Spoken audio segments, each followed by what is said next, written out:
leaving Fort Bragg. I was on a C-5 because Fort Bragg has a relatively short airfield.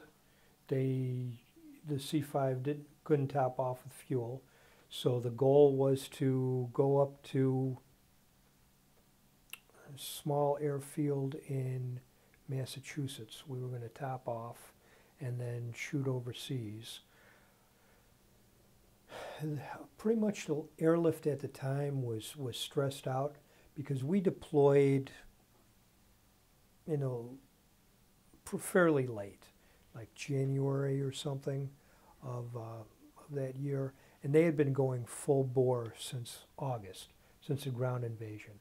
It was the aircraft I flew in was a Air Guard or Air Reserve flight, and all the crew was Air Guard and Air Reserve, and everything in that plane was stressed.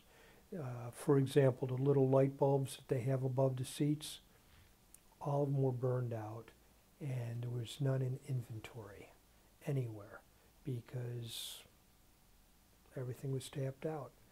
We got to Massachusetts, the aircraft broke down, sat on a runway for maybe a day or so. Eventually we flew to Spain outside of Madrid, and we broke down again. I think we dropped an engine that time, so we sat there for probably a day. Later on, a friend of mine that was in the Air Force, I found out his wife was one of the volunteers that handed out towels and soap to the folks at the airfield, which was small world.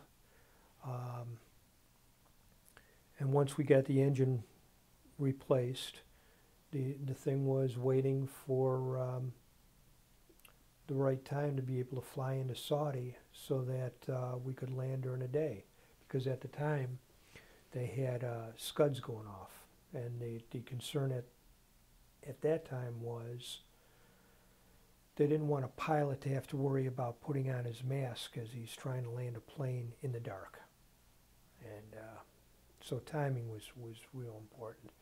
I believe the unit went over in 3 aircraft. One went through Germany, and I believe one went through the Azores. And eventually we all hooked up in Saudi. It all came together, strangely enough.